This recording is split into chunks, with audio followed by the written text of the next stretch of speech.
So yeah, my name's Guy Fielding, qualified architect, and I've got a little presentation that I'm going to show.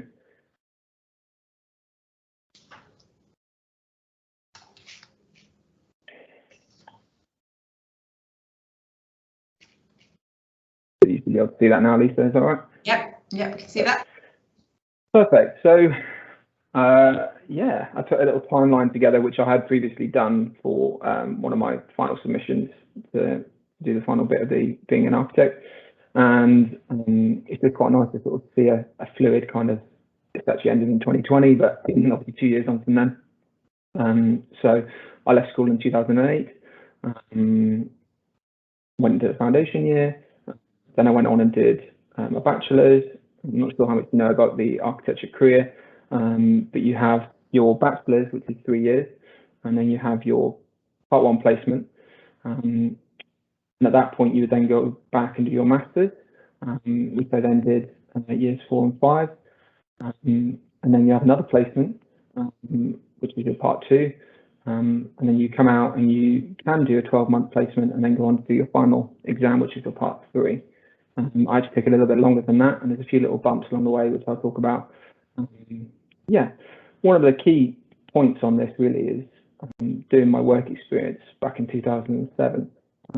Very fortunate through merchants that they gave me the opportunity to do this, and contacted a couple of local firms and actually went to a firm in Ormskirk and went and did 2 weeks there, and then they actually asked me to come back the following summer. This was in the summer, and it was really nice to sort of follow the process of how they did things, and really eye-opening into the world of architecture, I guess, and sort of solidified that it was 100% the career path that I wanted to take. Yeah, so like I was just saying then, you have this path. So you have your bachelor's, which takes 3 years, you have your master's, which is 2 years, and you have your final diploma. So at the very end of your 3 degrees, you get to go to the headquarters, the IBA headquarters in London. You get your picture front in the main hallway, near the back, hiding there. But, and then once you've done all of your 3 degrees, you then get to register with the ARB, which is the Architectural Registration Board. Now, once you register, you have to have your 3 degrees. You then have to abide by these 12 standards, which basically says that you'll be honest, you'll be competent, you're an upstanding member of the community that will sort of abide by what the rules say here. And you also then appear on the register. So it actually came from the Architects Act in 1997 that basically said anybody who calls themselves an architect has to be registered, and if they're not, then legal action is actually taken. And then there's the optional side of things, which is the Royal Institute and the British Architects, and which I've joined as well, which is optional, but the two work side by side. So that's the statutory body, and then there's the professional body that look after the profession, and they have their own rules as well that I have to follow. Yeah. A nice little overlook on my career, sort of as this stood when I submitted my final bit. As you can see here, that I've got a range of clients that I've worked with over the years. I've worked in 3 different practices. At this point, it was roughly 200 projects. The price range was 6,000 to 127 million. Vast range of projects covering different sectors. So mainly at the point when I wrote this, as you can see, it's predominantly residential that I worked on. And you'll see later on that I moved jobs to try and get a bit more exposure in these other sectors. Yeah, and this is a nice little graphic that talks about where I've worked. These are the 3 practices, and then these are all the projects that I've done in those various areas. So when you follow architecture, we always follow the IBA kind of work, which has been around quite a long time now, and this talks about the various stages that a project will come through. So a project that comes in, you'll have a brief, then you'll have a sketch design, then you'll have your planning submission, your building regs, and then it goes to tender, and it'll be built, and then it'll be in use. And that's just showing you where at that time, little snapshot of where my experience was. So the yellow is actually this one, which is actually the design phase, You can see most of it was spent there. If you were to be an architect or technologist, for example, rather than an architect, you'd spend a lot more time in stage 4, and you'd be looking at a lot more of the detail rather than the actual design concepts. So why did I want to become an architect? So you get asked this when you go to university, and yeah, I guess subconsciously it was always in my mind. So I actually went to school for merchants, Scareswick Hall, which is this building here, and it was designed by the architect Augustus Pugin, which is the same that did Parliament. And I went to school there, and subconsciously, I guess, in awe of the detail, the Gothic facade and fenestration and things like that, and really sort of solidified, along with the art background that I had, that I was thinking about architecture. This was kind of where I was heading. And then, like I said, I went and did the work experience 2 summers in a row, Smith Carrying Architects in Ormskirk, and these are some of the drawings that I actually got to walk away with. At the time, you know, they meant a lot to me. Now looking back, it's questionable bits of it, but it's a nice thing that sort of solidified that was what I wanted to do. That was 2007 before I went to university. So when I applied to university, I put together my portfolio. So to get in any university architecture school, you have to have a portfolio, and this was what sort of came together. So they wanted to see a range of things, and they listed out what they wanted to see. A lot of this came from my GCSE and A-level art. Some of it was a bit of DT in there, and some of it was a bit of hobby sort of photography and things like that.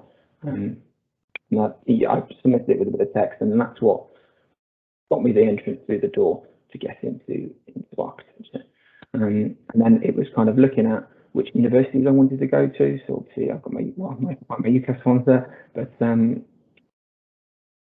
I had I can't remember what I had now. It was Edinburgh, Nottingham, Cardiff, I think. And I was really excited. And unfortunately, due to circumstances that happened when I was at school, I didn't actually say my GCSEs. I got awarded them. Unfortunately, I had a fever, and things happened off the back of that, and I didn't do particularly well at A-level. I didn't get my AAB to get into architecture. Now, at that point, everyone was saying, you know, you're going to have to look at a different path. I don't want to. You know, this is what I want to do. So I actually went and did the foundation year. And I did the foundation at the built environment at the Brookes University, which is where I wanted to go. To get into that, I think it was 2D. It was 1 year, and actually gave me a really good basis moving forward. I had the option if I wanted to redo one of my A-levels to try and get the grade up. I plowed forward and went and did that, and I'm glad I did. You look at all sorts of sides of the built environments. It's not just architecture, but it gave me a nice little heads up because one of the modules was talking about the history, and it's a really nice welcome to the world of architecture. Now, I've tried to cram 3 years on a page, which is quite difficult. But this is my undergrad, so effectively my bachelor's. Now, in your bachelor's, they want you to be very creative. It's studio-based, so it's a very different type of learning than what you would have had at school. You quite often have an open forum where you sit down around a table, or you pin your work up on the wall. These are called crits, and you explain your ideologies and research and thought process behind the ideas that you're coming up with. So in the first couple of years, you'll be doing a lot of model making, and only hand drawing actually. They try to sort of keep that skill alive within architecture, because a lot of it now has gone very 3D and visual based. And as you can see, it's a vast range of I guess that it became my portfolio that I applied for my part 1 placement. Interestingly, again, another bump in the hurdle. I actually had to extend this by a year. So one of my family member pants, and I actually had to, towards the end of my year, didn't finish my design module. The design module runs for a whole year. So it's a large module. So I had to go back and do that again. But again, didn't stop me. And actually, another hurdle. It's all about hurdles. But when I submitted my dissertation, having not written in a while, I had to do a 10,000 word dissertation. Actually, one of my tutors said to me, you know, I think you might be dyslexic. So I actually got tested at the age of 22, and it turned out I had all these coping mechanisms, but I was actually dyslexic. But yeah, you look it up, and actually a lot of architects are actually dyslexic. But it's not a thing that stood in my way and stopped me getting to where I wanted to be. So when I went out to do my Part 1 placement, having got my bachelor's, it was definitely the right thing to do. I know a lot of people at bachelor's were unsure at that point whether they wanted to continue with architecture, which is interesting, but actually I'll get onto that. It's a very creative way of thinking, and the skills that they teach you are very transferable. So a lot of people went on to other courses and careers, graphic design, interior design, set design, photography, cinematography. There's a list. I actually had a look, because I remember one of my first lectures was only 10% of you will follow through and become architects at the end of this. I had a look at my year, and it's actually 25%, so that's got high that went all the way through so to become architects. Now my time at David Parker Architects, or formerly David Parker Architects, and then changed to DP Architects, I was actually here for 5 years. So I did my Part 1 placement, and then they offered me a job to stay back to part-time when I was actually doing my Masters, and then I did the following 2 years. This was a very different type of practice to what I know now. I was actually doing hand drawing. The principal, he does everything by hand, and it was really interesting sort of skill to keep alive. And this was mainly high-end residential, is what you can see here. So sort of one-off bespoke houses with clients with a lot of money, and it was really quite a nice welcome to architecture. Don't get me wrong, you know, there's some that are just standard barn conversions and things, but some of them are very large, fully designed houses, bespoke houses. A lot of fun to design. I then went back and did my Masters. So there's 2 years for my Masters, and obviously at this point you've kind of figured out that what you like and what you don't like.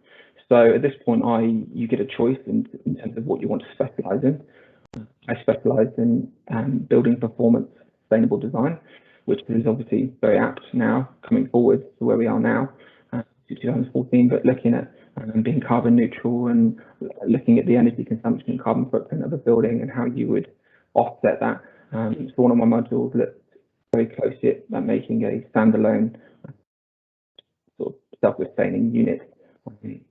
Again, I expected it to be a little bit more into the detail, but as you can see, it was still very sort of creative, playing around with concepts of where ideas have come from and how they form your thoughts. There's a bit of sort of Arduino, looking at mechanisms and actually building these light illusions that formulate the basis for what you will design off.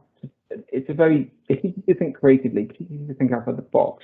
And then obviously gives you an end result that you would then have a portfolio to go to your final career choice, office choice, and then obviously make it practical, I guess. But yeah. So at the end of my time of obviously having done my BA and my Masters at that point, I went back to DP Architects and I was there for 5 years. And at the point, I sort of said, I want to have a change. All I've done is this high-end residential, and very, very fun. So I went and worked for this massive, large company, 600 members of staff across 10 offices, predominantly building surveyors. They have an architecture, and I wanted to get a bit more of experience in a different sector because I found that I was becoming a bit pigeonholed as a residential architect. So I wanted to sort of expand, and I was working for the universities, doing a bit for the police station, police headquarters, additional housing, which was an interesting one. And yeah, I only did 1 year there. I decided that the structure wasn't quite right for me. In terms of it was mainly money driven, being from a QS background, and actually architecturally you needed a bit more freedom to think creatively. So I moved, and this is where I am now, which is Oxford Architects. Always wanted to work there, knew a lot of people that have worked there, and interestingly, when I came there, I didn't really know what sort of work I would be doing. And then obviously, when I came in with this residential background and a bit of commercial, and it was, let's see what guy can do and have a go at different things. So a really nice spread of work, really. So some of it's for schools, some of it is a bit of residential, a bit of commercial, a bit of care homes. And then pandemic hit, and it was, okay, we need to look at, as architecture as a whole, where any architectural practice will go. And actually, there was a massive opening in the market for healthcare. A lot of money got pumped into it. So actually, for the sort of last 18 months, I've mainly been doing healthcare, which is an interesting twist in the journey, but very rewarding at the same time. It's quite clinical, so looking at bed bays and refurbishments of paediatric wards and maternity bereavement wards. I can go into this in more detail if anyone's got any questions. That's the sort of spread of things where I am now. And that's kind of me talked out. A couple of things. So these are just reference books, and I've sort of overwhelmed you a little bit there. But my point that I wanted to get across here is, if you are interested, just pick up a book and really unpick what it is that you want to do. Architecture can be quite, I don't want to say dry, but obviously with the healthcare, that is part of it. But it can be very creative. Yeah, I think that's me done, Lisa. Probably talked on a little bit there, but that's fantastic. Thank you so much. I love your, you clearly have graphic skills, which you must have to have, but I love your timelines and it looks fantastic. We'll just pop any questions in the chat. Also feel free to raise your hand if you've got anything in particular that you want to ask. One thing that I thought of, so you mentioned that you created a portfolio whilst you were still at school and that you needed to use that for your applications. So what would be your advice on kind of building a portfolio at the point? You're obviously not working in architecture at that point in time. So what was in that portfolio, and how would you suggest that these guys build their own portfolios? Well, you're looking at it, Lisa. The only thing that's not there is those drawings that I did here. Yeah. So I had the drawings that I'd done in my work placement, and it was what I did effectively on my A-level art. So they want to see a wide spectrum of diversity, effectively. Depends on the university. Some of them will have different requirements. Oxford Brookes is very creative, so they wanted to see that you have all these different skills. So some of them are a bit wacky. Like here, I've folded some napkins and got candles on them, but it was just thinking creatively, and I've got a bit of pottery, I've got a bit of oil, I've got a bit of acrylic, hand drawing, pastel work, photography.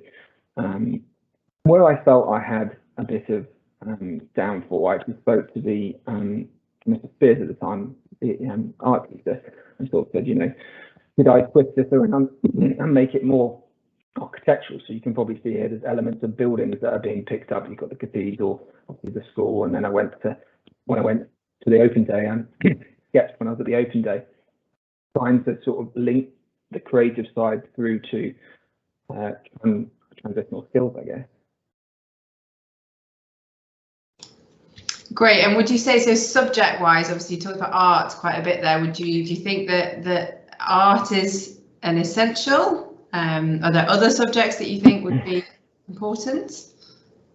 So I did art, maths, and physics. No, I really struggled with physics. And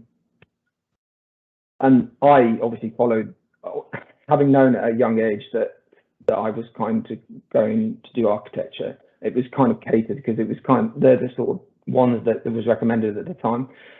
Where architecture is now, I wouldn't necessarily say that you needed physics. A base understanding of maths is good, but definitely a creative side. It wouldn't necessarily have to be art, I guess. It could be design and technology, but English or biology or something. It would be a strange transition to do to architecture, I think. Okay, great. And yeah, we just had what GCSEs, A levels would you recommend? So that's probably covered that. And so you talked, obviously you've had quite a varied journey through all of your studies and kind of training. And one thing that really sticks out is how you kind of stuck at it and how much you persevered. And have you got any kind of tips on how to stay motivated and keep going to get to where you want to get to, I guess? A very good question. There are times where it's kind of, do I walk away from this? Is it the right path? And I guess deep down, it always comes down at that point to the love of it and just sticking with your guns. But like I've said, there are people that have gone on and having done a bachelor's. It's effectively a bachelor's of art degree as your undergrad, which is very translatable skill into other industries. So you're not pigeonholing yourself at all by doing a bachelor's in architecture. Actually, you're opening the door to other careers. But yeah. Great, thanks. And I suppose another thought would be, so we talked a lot about creativity and that side of things, but you've also touched on the project management side of things. So are you taught those skills through your training, or how important is that organizational side, keeping to a timeline, that kind of thing?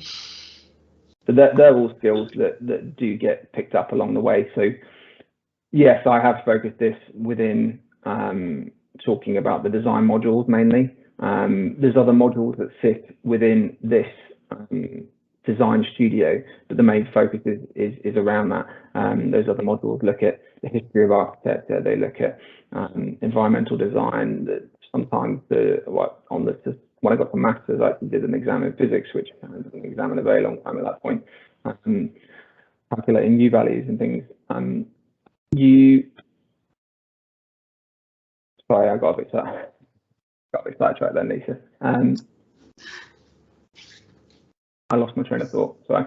That's fine. No, so it was just particularly around the project management side. So yeah, so there are modules within that. So there's a management practice and law module, and it actually runs all the way through from your undergrad to your masters to your final.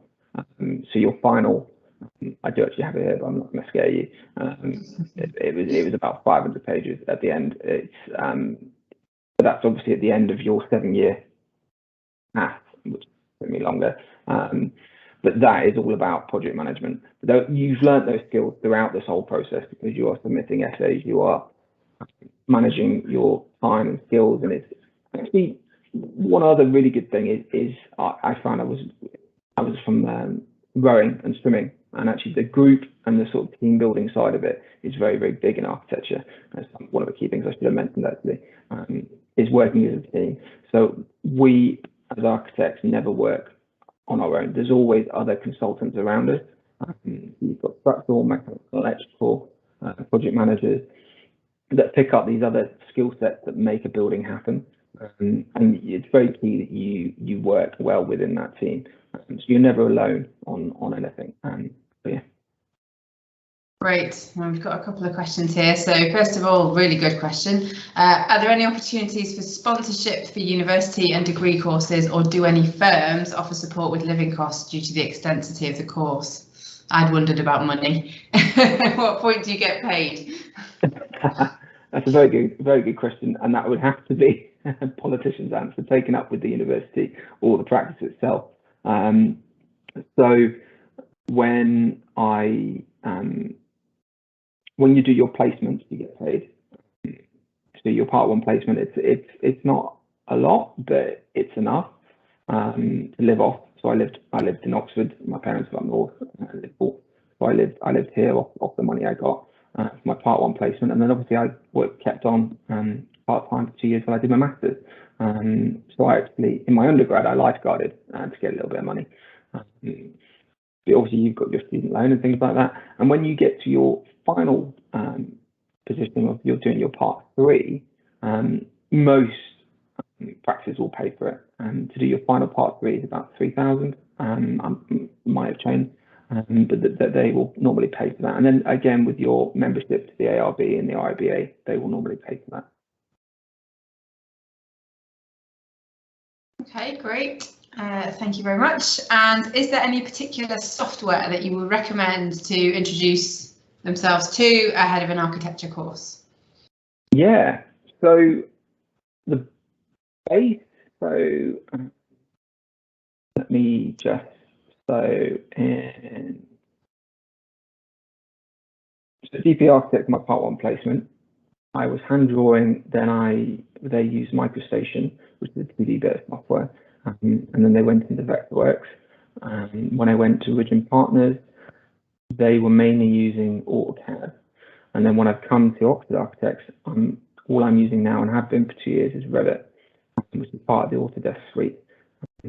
All of them, it's worth saying, use SketchUp in the background. SketchUp's a free bit of software. So I would recommend SketchUp is a really good one. Just basically thinking in 2D and 3 dimensions. But at this point, I would probably play around with that. Photoshop is normally quite a good one as well. Quite a lot of graphics are sort of tapped in Photoshop. But you'll pick up these skills as you go along.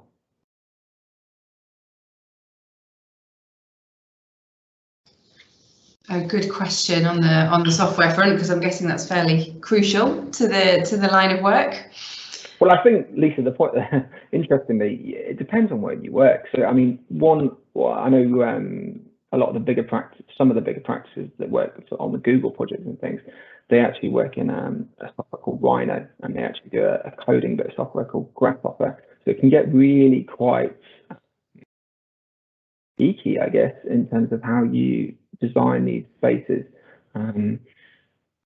You're taught all of these skills as you go along. It's worth saying these are not on you to learn these skills. You have modules. Digital culture is a module, and they'll teach you how to use these tools to do your job. But yeah, it's very, very fun when you get into the 3D side of things. It's really, really quite fun. I actually set up my own little side project recently, and I've got a 3D printer, so I'm actually taking the models that I've designed and printing them out in 3 dimensions. It's quite nice to see the sort of the 2D becomes 3D and then give it to the client and then watch it being built. So yeah. Great, yeah, that does sound good. One from me, which I'm always interested to know. So what does your day look like at the moment? Are you quite office based? Are there site visits? Is it quite varied? It's a real mixture. It depends on the project. So a lot of the healthcare things happen very quickly. Quite often very reactive. So sometimes I'll get a call from a contractor on site who wants me to come and look at a detail. So I'll be up and out straight away. Other times it'll be a scheduled meeting. So actually I'm off to Penzance on Friday this week to look at another project down there.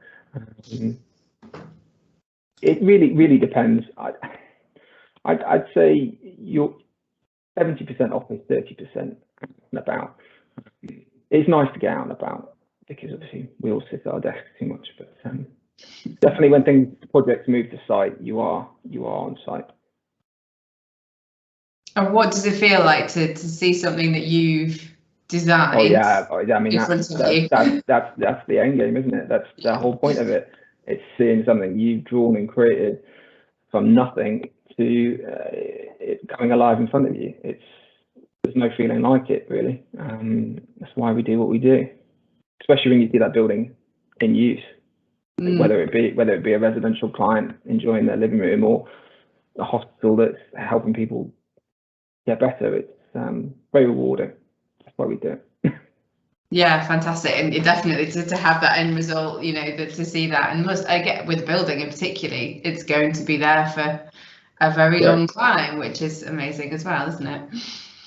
Exactly.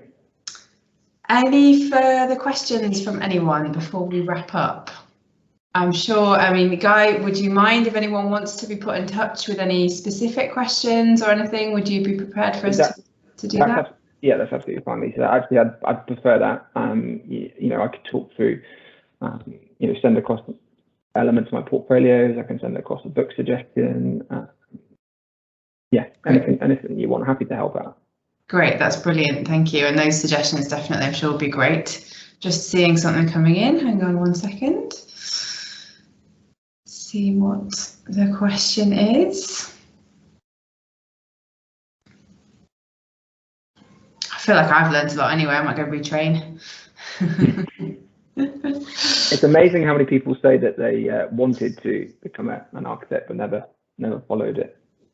I just think this is why it's so important to be able to hear what it's like and you know, what you've had to do, because I think that there is a danger of dismissing something where you think, oh, it's such a lot of study, or, you know, whatever it may be. It's great to have the opportunity to actually delve into it a bit and find out the detail. And that's why that work experience is so important. If you can get out, contact some practice and say, look, can I come for a week and just see what you do? That's what cemented it in my mind for me. Yeah, spend that time, and again, we can, as you said, the school help with that. We've got a broad network, not only alumni but parents and people that we know generally, so we can always try and help with sourcing work experience, that kind of thing.